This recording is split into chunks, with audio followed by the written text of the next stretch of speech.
That's fine. Paul, let me tell you, I'm not a war hero. I'm a peacetime sailor. Right. Okay. Right. Well, that's what intrigued me about it, because I talked to a lot of people that, that served in wartime, whether it's World War II or Vietnam or Korea or wherever. Let me tell you about the show. I don't know whether you've seen it or not. We've been going for about a year now. Don't get it on my TV. Well, that's what I figured. It's on KAMU. Yeah. And it's a weekly show, and we've been on the air about a year. We started in May, I believe. Yeah. And it's called Veterans of the Valley, and I spotlight a different veteran each week. Mostly they've been World War II, because trying to get them on as fast as we can. And it's a 30-minute show, actually 27 and a half minutes, and it's very informal. It's a lot like you and I are right now. I'm sitting in a chair, you're sitting in a chair. And you can talk to me for 27 and a half minutes? There's cameras on us, and we just talk about your experiences, your experiences. You want me to tell you some war stories? Yeah. Tell me some stories. So you were a Navy guy? Were you on a boat? Were you a flyer? Were you? Well, let's put it this way. I grew up in a small town in the Texas Panhandle. Had 978 people. What town? McLean on Highway 66, ran right through town. Mm-hmm. And I left there at age 16 as soon as I could get out, and I went away to the University of Texas. Right. And the guy I was working for, a newspaper man, said you ought to join the ROTC because if there's a war, it's better to go in as an officer than an enlisted. So I said, okay. So I joined the ROTC, and sure enough, my senior year when I came back, they said, this is 1951, 52, you either sign up for active duty or else we're going to make you eligible for the draft. Mm-hmm. So I signed up for active duty and applied for flight training. This was out of high school, right? Yeah. Well, I was in college. I finished college. Okay. I was 20 years old. Where'd you go to college? University. Oh, Texas. Okay, you said that. I hate to say that. No, that's fine. Great school? Yeah. Okay. Later on, I tried to apply for their library school Uh-huh. when I was about to get out of the Navy, and they said I was too old. Yeah. I was 37, 38, anyway. Right. Anyway, I applied for flight training, and in those days, you had to spend a year on a ship before you could go to flight training. Mm-hmm. So I went to Washington, D.C. and got my uniform allowance and my ID card, and on a plane to the Mediterranean. I was on a gasoline tanker for, 6 months. And so sent me back to school in Boston to go to CIC school. The ship was coming back, so I waited for it, and as it came into New York Harbor, it dropped off part of the screw. So we spent New Year's Day in the dry dock waiting for a screw to be put on. Great. What year would this have been? This is 1952, 53. Okay. And then we picked up a load of fuel in Bayonne, New Jersey. Went around to Corpus Christi, dropped off some gasoline, picked up some jet fuel, and went through the Panama Canal down to Hawaii, dropped off the jet fuel, came back to Long Beach, and I got off the ship. Uh-huh. Went to flight training. I decided I was not a fighter pilot, I was a 4-engine bomber pilot. So I applied for 4-engine airplanes, and lo and behold, they sent me to 2-engine airplanes. They were B-26s towing targets out of Guam in Japan and Okinawa in the Philippines. So I spent 2 years there. And you were flying the 2-engine? I was flying a B-26. B-26? Towing targets. Mm-hmm. And then they got some jets. While I was there, they sent me back to Justice School in Newport. And they decided, since we're getting the jets, they need somebody to fly it. So they sent me to Brownfield to a sister squadron to learn how to fly jets. Mm-hmm. In those days, we didn't have 2-engine airplanes, or 2-seat airplanes. We had 1-seater. Right. You read the handbook, put you in an airplane where you went. Mm-hmm. Well, I was taking off with this guy, he aborted. So there I was, airborne, San Diego, 100%. I must have been doing 600 miles an hour, the big circle about 30 miles in diameter. And I kept waiting for him to show up, and he never did. And the red light came on, he says, well, you ought to land. So I came down and tried to land, and I was coming so fast that when I made my turn, I wound up in Mexico.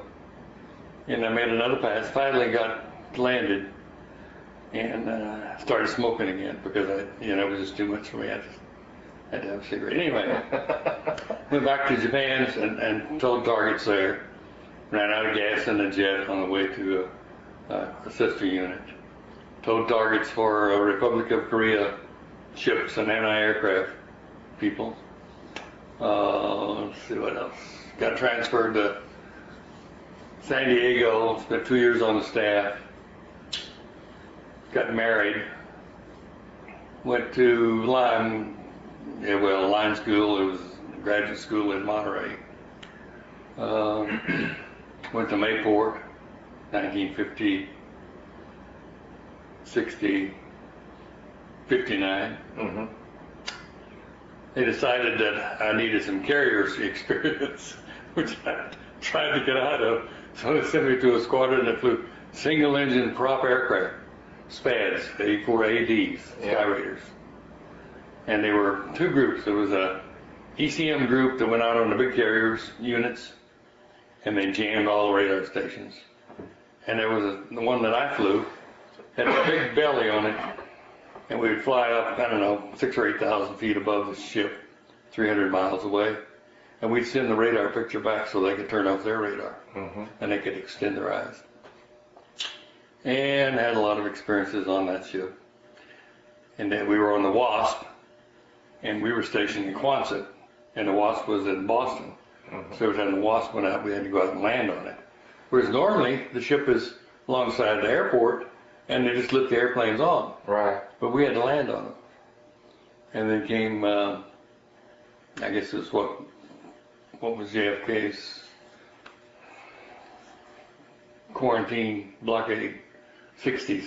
60. Anyway, we were going to go out to sea for an ASW exercise, and they decided to send us out about 5 days early.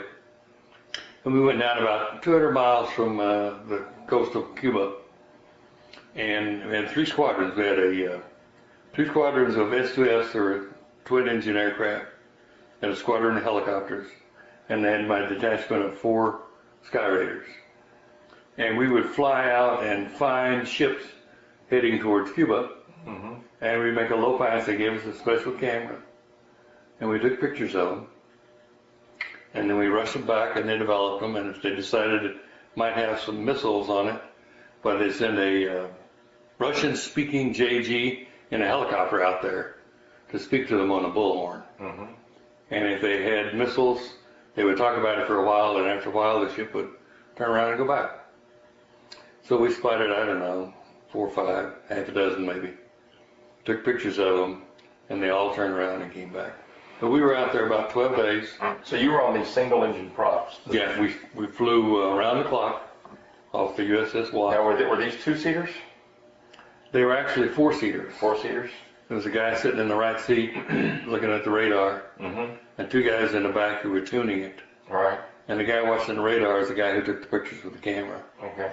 Who would fly down close. And you were I was a pilot. You were the pilot. Okay. Well, see, there wasn't 2 sets of controls. There was just 1 set of controls. Okay. It was a big cockpit.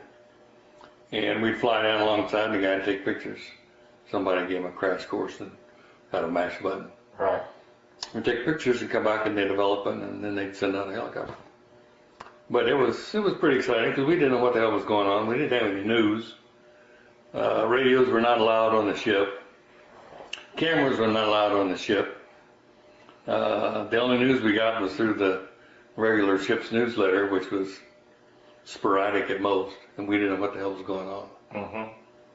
And then so you weren't aware. You were just doing your job. You weren't really aware that we knew the missiles were headed to Cuba, and we were supposed to try to stop them, but that's all. But you weren't aware that it had become the big. Oh no, we didn't know it was the big political crisis. The big political thing. And then later on, we were at sea when JFK got killed, and to us it was just another day. We just kept on flying. I mean, what were we supposed to do? Right. So we flew, 25, 30 days. Then we made a cruise to, we were going to make a cruise. Well, let's start back again. While I was on the Wasp, we made 1 European cruise, and we had 12 European ports in about a 6-month period. Came came back and I was transferred to the last of the straight deck carriers. And we were supposed to go on the same cruise with midshipmen. And as we were coming up Chesapeake Bay to pick up the midshipmen, a freighter ran into us and knocked off the elevator that takes you, pilots up to the flight deck. So we spent about 6 weeks in dry dock in Norfolk and didn't get to go on the cruise. So it was terrible because the wives had all bought tickets, you know, and it was a big deal. Let's see, after that I went to graduate school in Boston at Boston University and got a degree in public relations. Then I spent 3 years in the Pentagon dealing with veterans groups. Yeah. Then let's see, I went to the same squadron I'd come from, but I went as exec. 3 months after I was there, they decided to dissolve the squadron. We'd bought a house, the kids were in school, they had a horse, whole bit. So they got rid of everything, all the airplanes. We went down and learned how to fly A4s and A3Ds, and we got a big Super Constellation, and what else did we have? A couple of F4s. And we would go out to Roosevelt Roads in Puerto Rico, and we contracted with a civilian to fly a B-47. And there'd be 2 A4s flying alongside the B-47, and when the B-47 picked up a group of ships, they would start jamming it, and as they jammed it, the A4s played like they were missiles heading down towards the ships. Killed them every time. They never did kill them, the A4s. 1, 2, and 3 lines of defense, and they could still get through. So that was a real problem with it. We also jammed some of their carrier landings, so they found out the carriers could not operate without radios. And pilot would be, or an LSO would be saying, bring it in faster, faster, and we'd play back some of the recordings we made saying turn right or turn left. And they just sent airplanes all over the place. They were all over the sky. So we found that didn't work, so there's new tactics developed for there. Anyway, I hurt my neck, had to have a vertebra removed. They decided I couldn't be the skipper, so they'd send me to War College. I went to War College, and then they sent me to Naples, Italy for 7 years, and I retired. That's it. When did you retire? 77, October the 1st, 77. So A little over 25 years. So you were never sent to Vietnam? Well, the deal in Vietnam, when I was in the Pentagon, I volunteered to go to Vietnam because you had to have your ticket punched. McNamara was the boss in Vietnam, and he says, if you got orders to the Department of Defense, you have to serve out your 3 years. Well, in 3 years, the war was just about over. Yeah. But we've had the war on hunger there in Washington. We had the peace marches. We had the Pentagon stormed by activists, you know, the whole bit. So I felt like I was in a war anyway. Exactly. But anyway, it was sort of interesting. So tell me what you did. You said at Pentagon, it was in Veterans Affairs, or I was in the Assistant Secretary of Defense for Public Affairs. And we were the liaison between the Defense Department and the veterans organization, like the VFW, the American Legion, the DAV, I don't know, there must have been a dozen of them. And when they had their big annual conventions, we always went to their conventions. We sat in on all their meetings. We answered any questions they had about the Department of Defense. We handed out business cards. They wrote us letters. We then took the letters when we got back and decided whether it was the Army, Navy, Air Force, or Marines that was going to answer them. And we'd send them to these to answer them. So these were mainly World War II vets and World War I vets? Yeah, World War II. Yeah. And there was some Korean, but not very many because the Korean War just about finished up by then. Right. But there was not much going on. And then the Vietnam War was on and off again, and there weren't very many veterans that would join the veterans organization in those days. So now what did you do in Naples for 7 years? Well, for 3 years I was in charge of naval operations in the Mediterranean. and I kept track of all the ships and where they were going, and made sure they got their supplies and all this sort of stuff. In the last 3 years, I was in charge of their special weapons, their nuclear weapons. Mm-hmm. And I can only tell you that they had plans for what they call ADMs, atomic demolition munitions, in Greece and Turkey, that they were going to blow up certain passes to not allow people to come into the country. Mm-hmm. And I was in charge of inspecting the storage facilities, the code words they used to set them off, the war gaming that went on with nuclear weapons, anything having to do with the nuclear weapons. And it was a real problem dealing with the Turks and the Greeks and the Italians and the Brits, mm-hmm. because they all had their own ideas, and we had a new commanding officer came in and said he was going to take care of getting these Greeks and Turks together. That's all there was to it. And we tried to explain to him this has been going on for 5,000 years, and during his 2-year tour, he was not going to make a dent in the puddle. He said, "Oh yeah, I'm going to take care of it." Well, he didn't. He didn't get anything accomplished. He died later of cancer. Anyway, so that's all I was. That was a peacetime veteran. Well, I mean, that's a fascinating. I mean, I had a lot of fun. I enjoyed all the flying that I did. I was sure glad to give it up. So you flew how many different kinds of aircraft? Well, let's see. Started out flying. I learned how to fly on the SNJ. Qualified on the carrier on December the 7th, 1953. You remember your first carrier landing? First carrier landing, yes. Uh-huh. There was a certain deal you had to go through. Four of you had to come down and make a pass. You had to be an echelon. You had to make a left turn, come around. You had to make sure the tail hook was down, the wheels were down, the flaps were set, the props were set, and you shot the landing. And this guy out there had an apron. You ever did take off? He said, check your prop and check your throttle and check your mixture. Yeah. So you checked that, and you poured the coal to it and took off. And you did that 6 times. And I had the greatest urge to wave at these guys at the captain's place when I passed by, but I didn't, because they would have kicked me out if I had. Right. I was supposed to keep a hand on them.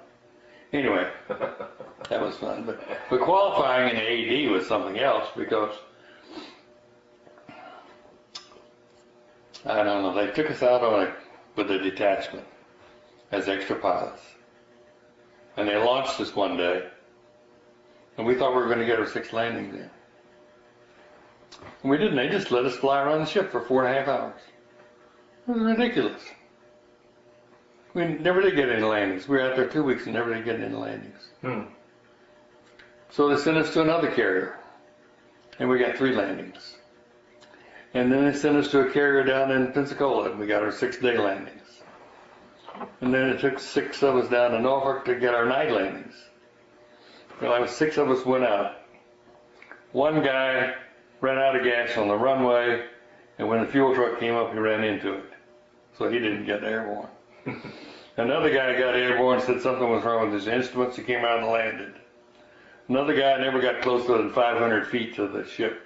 He'd come over and they'd say, okay, drop to 300 feet and report the ball. And he'd say, yeah, roger, ball. And he was about 10 miles out and he could see it. And he never got lower than 500 feet. He just kept circling around. So they sent him home. The 2 of us finally got in and got landings. And one of the guys had instrument lights go out. So they kept him on deck. And that's all there was. There's 2 airplanes. And they said it was not enough for 1 airplane to just shoot landings. So I spent the night there in my flight suit. And the next night, they got enough airplanes out there that we shot our night landings and went home, and that's all there was to it. But I was scared to death. I mean, anybody who lands on a carrier and says you're not scared is a damn liar. I mean, that's all there is to it. Yeah. I was scared to death all the time. Especially at night. At night, well, the squadron I was in was called the Nighthawks, and they flew mostly at night. Yeah. So I don't have 500 or 600 landings, and most of them are nighttime landings or takeoffs. And the airplane was very sensitive to crosswinds on a catapult shot. And so you shoot you off the catapult, and if the wind's not within 6 degrees of either side of the bow, you got real problems. So do you know how many carrier landings you had in your career? Yeah, and a little over 531, I think. About $2,500. And it never became old hat.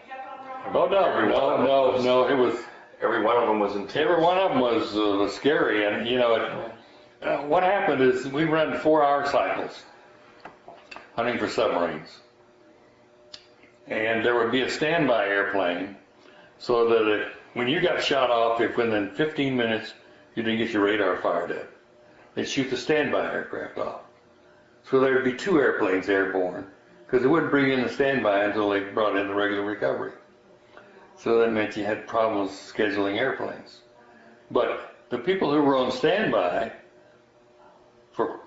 and didn't go, the next 4 hours, they became the go pilot, and they flew. And it got to be real tiresome when you had 5 or 6 crews and 4 airplanes and flying around the clock. And that was pretty tiresome. Mm-hmm. And particularly since it was all like that. And so we tried to arrange it so that the pilots who had more landings or more seniority flew most of the bad weather or nighttime flights. If it was a clear moon and a still deck, we'd let one of the young guys go out. But if it was raining like hell and stormy and thunder and fire you off and you didn't know whether you're going to come back or not. I brought back an airplane one time because it had this big dome on there, and what was happening, and we found out later on, was it would vibrate a little bit and it would shake the instrument panel. Well, you're sitting out there 300 miles from the carrier at 4,000 feet, block his pitch, and all of a sudden the instrument panel starts shaking. You're like, what the hell's happened? What the hell's happened? And then he stops. And that wakes you up in a hurry, and so you're flying along, and then it does it again. And you don't know, the instruments look all right after they settle down. And then it does it again, and you said, hell with that. So you come back and you tell the guys, I need to land, and they said, Roger, what's the nature of your emergency?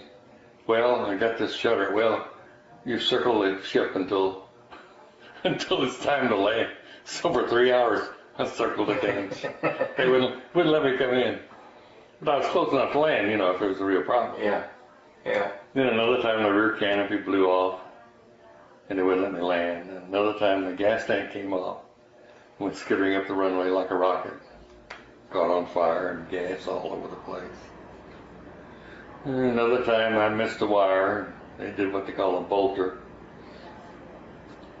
Then when I was on the Lake Champlain, I learned how to land on the freight deck carriers. And on those, you don't take a wave off. If they say land, you land. Because we had an AD that tried to land, and his hook skipped, and there are 12 wires, and his hook skipped. And so he pulled the nose up, and instead of lifting the hook, it meant the hook went down. It got the top of the barrier, which is a huge 3/4 inch, 4-strand, 4-cable arrangement that stops you within 170 feet if you miss all the wires. Mm-hmm. And if you miss all of that, there's Tilly sitting in front of that that you run into, because there are 14 airplanes in front. You don't want to run into those. Right. And this guy caught the barrier with his tail up, and it slammed him down, and the engine fell off, and the tail fell off, and the wings fell off. And 2 guys climbed out of the cockpit, and that's all it was to it. So what rank were you when you retired? I was commander. Commander? Probably the oldest commander in the Navy, which was fine, that was great. No responsibilities. Even if they'd promoted me to captain, you had to stay on active duty another 2 years. Yeah. And I don't think I would have done it. Right. I was getting bored. I was getting tired of it. And kids were happy enough in Italy. They loved it. They went horseback riding. Finished high school there, and all spoke the language, and had a great time in Italy. But I was ready to come on back. So after you came back, where did you come here, or where did you? Came here to put our daughter in vet school, and found out that she didn't have a room at the dorm, and we weren't about to turn a 17-year-old loose in an apartment and then move and retire in Virginia. Mm-hmm. So we took an apartment, and she stayed with us. And then the other daughter came down from Virginia, finished up at A&M. Mm-hmm. And Claire went down and said, to the library and said, you know, she wanted to look at technical journals. They said, "Are you looking for a job?" And she said, "Well, sort of." And so they hired her. And she's been there ever since. Been there ever since. Yeah, so about 6 months later, we found this place and moved in. Been there ever since. And what did you do? I went back to 8M, thought I'd go back to school. I almost ate my lunch at summer school because it's 5 days a week, 2 hours a day, and read 3 books and make a report on them. Mm-hmm. And that was too much for me. Uh-huh. So I found out about some vocational education courses, and I took a course in welding and metalwork and engine repair. And the prof who taught it said I should be teaching it. And so I signed up for graduate school, got a degree, and they started paying me as an instructor. Uh-huh. And so I instructed for 15 years and then I retired in ag engineering. My first degree was in journalism. Yeah. My second degree was in public relations. Uh-huh. My third degree was in ag engineering. I don't know. Anyway. Your career has been diverse. For a person who didn't necessarily serve in a war zone, you got a lot of stories to tell. Well, there's a lot of war stories that are going around. Yeah. Some of them were true and some of them were not. Uh-huh. But you don't know, and your audience doesn't know which are true and which are false. Right. So that's what really makes it interesting. Yeah. But it was pretty bad. And when I had a family that had 2 small girls, and they had plows that had to plow the snow off the runway in Quonset Point, and I'd take off on a long cruise and leave my wife and 2 daughters there with snow a foot high. And then when we were coming back off a cruise, about a week before we got in, the guy who owned the house told my wife that she'd have to move because he had orders back there. So she just sat down and bawled because she had 2 kids and what was she gonna do, and etc. So I got the squadron together and we moved everything to a new house and got her settled, and she was happy now. But anyway, wow, it was a problem leaving the family. We took Claire out on a Independence cruise out of Boston one week, and I flew one of the airplanes up there and landed it, and then they were going to shoot us off to go home. And I got on the catapult, and they had a couple of aborts for some reason or other. That something was wrong. What they do on a catapult is they hook up a cable to the tail, yeah, and they got a piece of machined metal that's supposed to break at 50,000 pounds. And they got 2 hooks on your main landing gear that they sort of stretch the airplane tight. And supposedly, you run up full power, and then when the catapult shoots, it breaks this piece back here. Well, it wouldn't break it. And so they stopped everything, and that's really dangerous because you're sitting there all braced and ready to go, and this guy's saying to you, turn off the engine, slow down. And you say, not until you walk out in front. And when he walks out in front, that knows it. You know that thinks it's safe enough that right. Nothing's going to happen. Right. So he can throttle back. Yeah. And so anyway, Claire was up here with the captain looking down. She said, what happened? And the captain said, well, some little minor glitch, no problem. So did it again. They kind of pushed me back, and we reset. Second time it didn't work, so they pushed me back. Claire's beside herself. They finally shoot me off. Claire says that I dipped below the bow. Well, I never did dip below the bow. Never. There was always enough airspeed at the end that there was no problem. The jets nowadays, you don't even hold on to the instruments. You hold on to the grips on the side. Right. And it automatically compensates. And as soon as you get airborne, you reach down. But when we were flying, you placed your elbow in your belly and held onto the stick. You held the throttle and you grabbed hold of the catapult lever here. And you had it just like that. And then you flicked the switch, and that's it when you were ready to go. And one night I flicked the switch, and the guy kept winding me up saying go. And I thought, well, the light didn't come on. So I turned my head and looked down to flip the switch again, and then he shot me. Well, my head was not back against the rest, and it was at an angle. So when I went off, I felt like I was flying to the left, and I kept trying to correct to the right. And then my instruments kept saying I'm flying level. So what do? You get vertigo. It's really bad, black as pitch out there. Yeah. So anyway, after about 5 minutes, and you just hold the course straight ahead as best you can. Try to gain a little altitude. And then it went away. But it was sort of scary. I didn't used to have gray hair. So that's 22, I had gray. Well, it's an incredible story. This is going to make for a great show. This is a little different show that I've done before because of, it's really talking about, I guess, what's considered to be, even though Vietnam was going. Well, it was a peacetime Navy is what it was. Yeah. And, you know, you ought to have your ticket punched to go to Vietnam. But I got caught in that cycle that said, you can't go to Vietnam because you got to spend 3 years in the Pentagon. And if I spent 3 years there, then the war was about over and there's no sense in going then. And so it was, you know, you're between a rock and a hard place.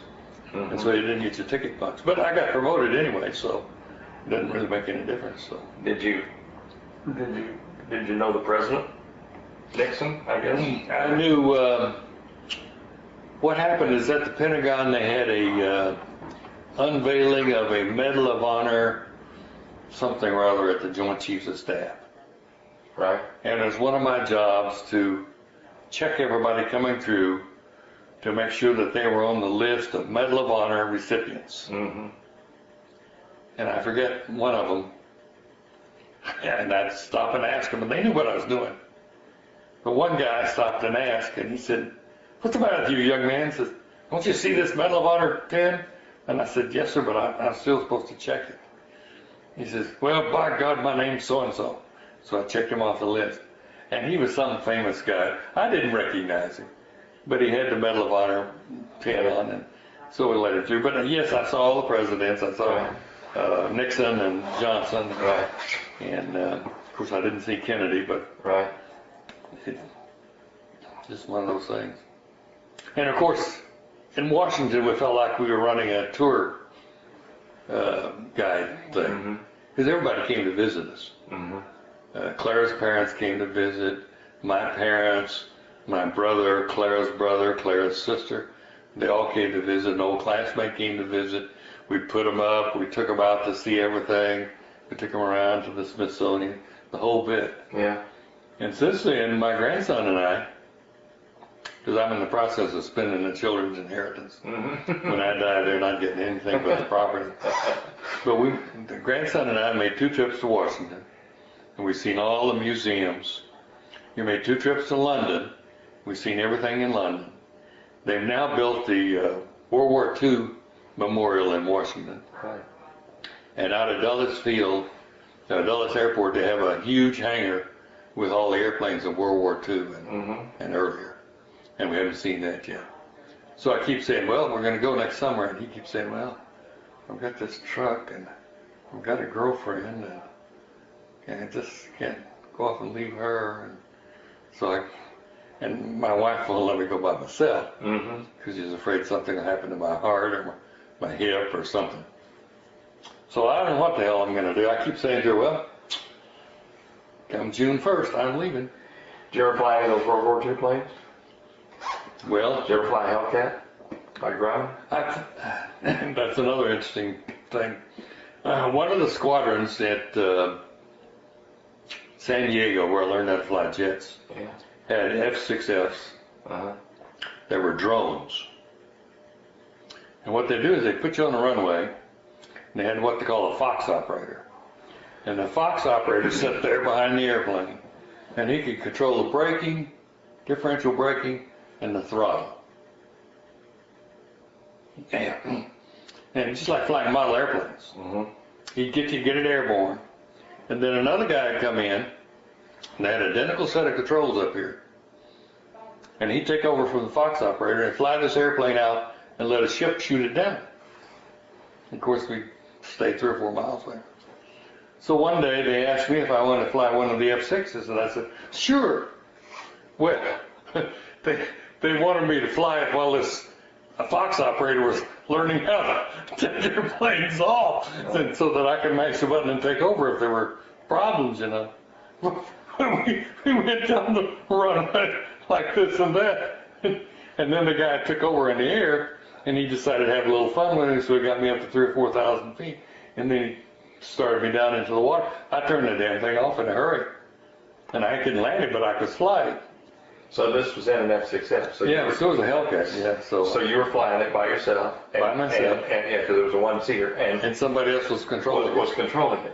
Yeah, from... You mean you didn't do anything? You just... I just sat there, and if it looked like it was going off course, well, I had a button and I could mash it, take over and start flying it. But it just sat there and flew. But eventually you took it over. Eventually the guy took it over, brought it and landed it. Mm-hmm. And of course it was a lousy landing too. Right. Also. So I said to hell, I didn't want to fly the F6 anymore. Just, you guys go ahead and do whatever you want to. I don't have anything to do with it. Unless you could fly it yourself. Yeah, they thought it was a great joke, you know. I was a young lieutenant, thought I was hot stuff, I could fly anything. So they put me in this airplane and decided to fly it themselves. Well, I asked about that because my mother's first husband, who wasn't my father, but she remarried later. My mother's first husband flew Hellcat. Yeah. That's quite an airplane. And well, they started off with F4Fs, and then they upgraded them to during the war. Actually, they upgraded them to find a plane that could outmaneuver the Zeros. Well, the airplane that was really great though was the F8. Right. Because that thing held the record for climbing to 10,000 feet for years and years and years. Yeah. And then when I flew the AD, but didn't the Hellcat have more kills? Yes, because it was there, you know, it was developed during the fighting. During the fight, the F8 came later. That's right. Yeah. Right. But when I started flying the jets, I couldn't believe how simple it was. You know, you didn't have to bother about mixture control or setting the props, or moving the throttle back. You just picked up the gear and built the flaps, and away you went. Yeah. And 100%. I mean, you could go to 41,000 feet without even thinking about it. And no one told me that. In fact, I was afraid to throttle back too much, afraid the fire would go out. You know, you throttle back a little bit, and 98% and 97%, and it's all logarithmic. You know, if 98% is twice as much as 96%, and 96% is twice as much as so on and so forth. So after I learned how to fly it, God, it was a lot of fun. Mm-hmm. I'd take one of those things up to 40,000 feet, flip it over on its back, head straight down, and just about break the sound barrier. Just about. No. And then I had to pull up, you know, at about 8 or 10,000 feet. Because I wasn't really a daredevil in those days. I wasn't a natural flyer. But I didn't mind seeing, ringing an airplane out and see what it would do. Mm-hmm. So when was the last time you flew? Oh, geez. When I got reading glasses, I guess, in about I went to Naples in 70. So it was about 1970 or so. They didn't want to put me in jets because they were afraid if I ejected, I'd break my neck. So you didn't want to do any pleasure flying after you retired? No, those little airplanes are deadly. You know, you get killed if you're not careful with those. Yeah.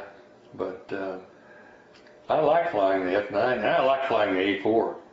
That was a lot of fun. And the F4 was so fast. It was just, I mean, you think about climbing and you're at 10,000 feet.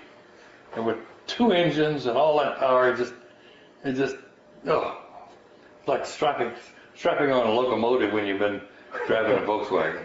Really, just all the power in the world. Just really get up and go. But I've flown, I don't know, maybe 15 different airplanes. Right. Right. Have you got any photographs or anything like that? Any pictures? Probably. Of anything from? Probably. Anything you can show me? Probably. I don't need very much. Maybe a picture of yourself or anything, or a picture. Okay. Anything. I'd have to look them up. I've got them all on the computer, but I'll find them. Well, no, that's good. Well, no, if they're on the computer, that saves me a step. If you could, I could email them to you. Yeah, that's what I want you to do. Yeah. Email me some pictures. Yeah. I'll give you my email address, and that even makes it easier. Just write down your email on the back of that. There's a pencil there. Matter of fact, wait, no, I don't have that. Just right on the back of it? Yeah, that's fine. Okay. And I promise I'll send you. Send it to me so that I can send it to me, sometime Like by tomorrow afternoon? No, I'll get it out today. Now, let's see, I've got a picture of me when I first flown the SNJ when I soloed. It was on my birthday. Let's see, I've got a picture of me flying the F9F. I think I got a picture of me flying the B-26 over Mount Fuji. Uh-huh. I think I got a picture of me. Oh, there's a big picture of me in there flying one of the A Sky Raiders. And I got pictures of me on the tanker. The 6th Fleet Commander in 1952 said that no officer can leave the ship without wearing a hat because naval personnel do not salute without a hat on. Mm-hmm. So everybody had to have a hat. And since I was new, I didn't have a hat, so a guy loaned me a hat so that I could go ashore and buy a hat. And we would take the hats and we would wear them to get off the ship and get in the boat. They'd put them in a little ditty bag in the boat. When we came back, we'd get on the boat, put on our hats, come back and salute. It was ridiculous. I think he was the same guy that required us to change our skivvy shirts. He didn't like skivvy shirts showing up here, so he made everybody buy a V-neck skivvy shirt so it wouldn't show. Yeah. Well, what do you do with all those millions of regular skivvy shirts that all the sailors have? Mm-hmm. Well, you had to get rid of them, and you had to go and buy a V-neck skivvy shirt so it wouldn't show. And that lasted 3 years also.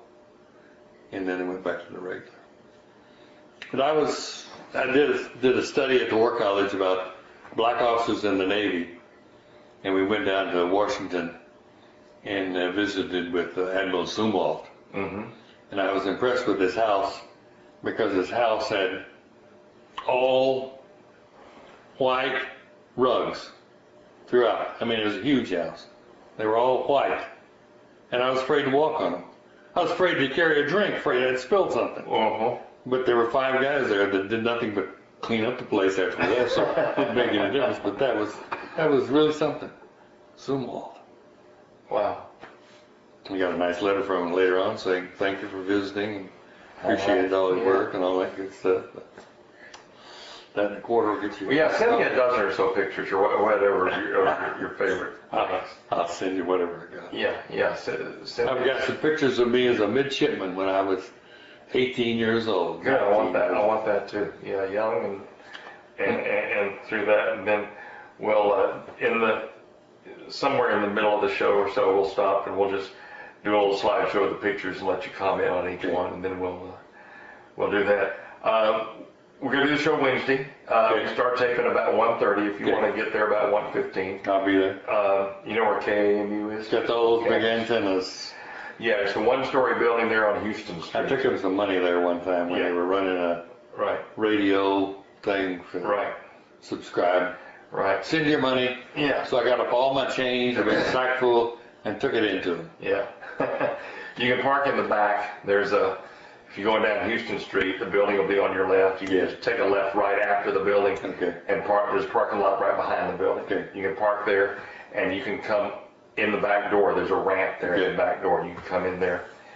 And we'll start taping around 1:30, and we just tape straight through. There's no commercials. There's no anything. We just sit like you and I are sitting now. If I pick my nose, you'll take a picture. You take a picture of that, and I'll just sort of lead the conversation, but it'll mostly be you pretty much just talking just like whatever you want. Now, and I'll do whatever you say. And I'll get you tapes and CDs, DVDs of it and all that, since you don't get it out here. Good picture. Well, that's good. Well, I'm really looking forward to it. Claire was